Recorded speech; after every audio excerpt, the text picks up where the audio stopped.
almost. Did he edge it? And given it. Our first innings with the bats really let us down in this test match. To make 130 or 125 in our first innings is not acceptable, not good enough. Australia's Ashes campaign's turned into a disaster movie.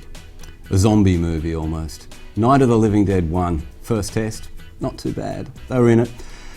Night of the Living Dead 2 was a horrible experience for everybody involved. Australians were waking up in a cold sweat in the middle of the night. Night of the Living Dead 3, 4 and 5 hold similar promise. Things aren't looking good in Australian cricket. It takes a lot of effort for things to slide this far. It takes dedicated incompetence, to be honest with you. And we're in a very bad situation. First class cricket is a real problem. 15 years ago, Greg Chappell went to Cricket Australia, went to the chairman and said, the standards have slipped, but nothing was done. In fact, what's the response been? They put the Big Bash right in the middle of the Shield season. You're a first class cricketer in Australia now, you'll get 10 matches, but you'll have to stop for 2 months in the middle of those 10 games while the Big Bash carry-on happens. It's a joke. Maybe there's some excuses for the way we're going, and one of them that always rises is the AFL. The AFL's to blame. Now, the AFL sucks up all the good talent in Australia. The Olympic Committee complains about this.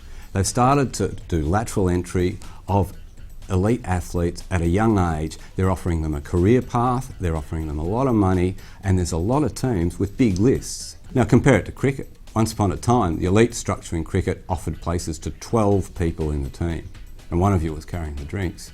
So if you're a numbers person, you look at the AFL, you look at the career path, you want to do it.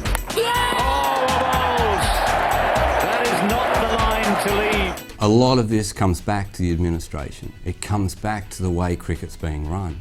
They place their eggs in this Big Bash basket. They want to chase the dollars, and they've sold off the farm to do it.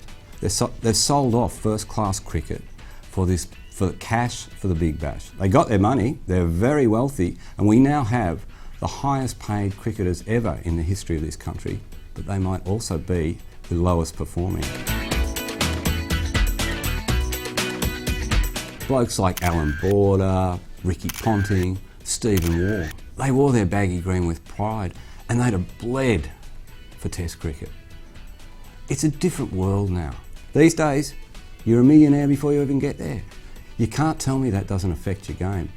We're in trouble, and this is only going to get worse until somebody addresses the problem.